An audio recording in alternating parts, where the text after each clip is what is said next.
professional signing period was pushed back this year to January because of COVID-19 pandemic. How has this affected your overall strategy, and what kind of adjustments have you had to make? Yeah, overall, it really hasn't affected the players that we've prioritized and that we're looking like the front runners that we're gonna sign. Where it did affect us a little bit was on the development side. If these guys would have signed in July, we would have had 5 or 6 months of our hands on them and player development, working on these guys becoming professional players. But other than that, it really hasn't affected the class in a nutshell. But our player development group has already got plans in place for when these guys put pen to paper. We can get the ball rolling and try and catch up here. In 2019, the Orioles signed 27 players on J2, more than the club had signed in the previous 3 years combined. What is year 2 going to be like? And do you expect to have another large signing class like that?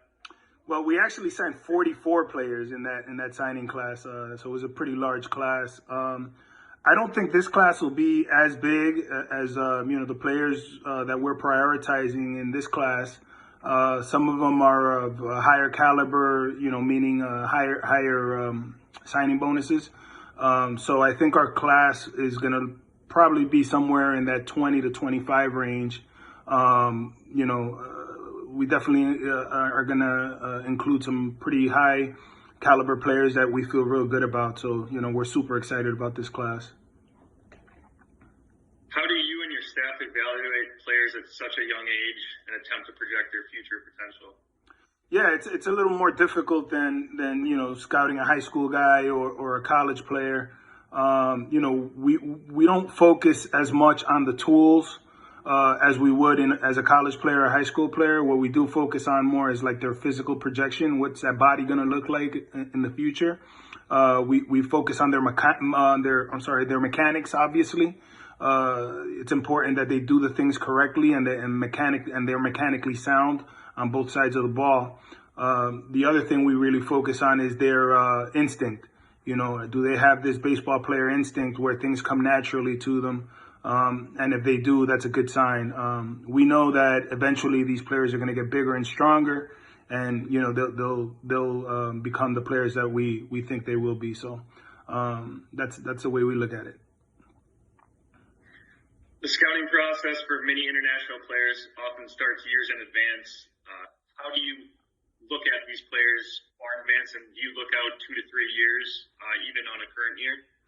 Absolutely, yeah. We're looking at players a year, 2 years in advance, 3 years in advance. Just because this market isn't like the U.S. draft where you draft a player and he's yours. You got to basically recruit the guy. This is a free agent market. The player's going to sign with who he wants to sign with and for. So we need to start that early and get in the family, get in the houses, get in the family picture, let them know what the Orioles are all about, let the agent know that we're involved and we like the player and we want to try and make them an Oriole. So a lot of selling on our end.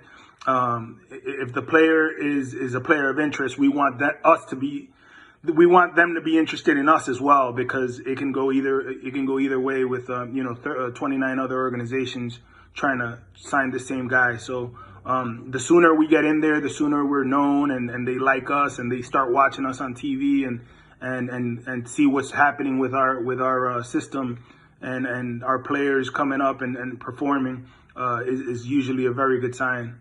And that's why we need to get started early.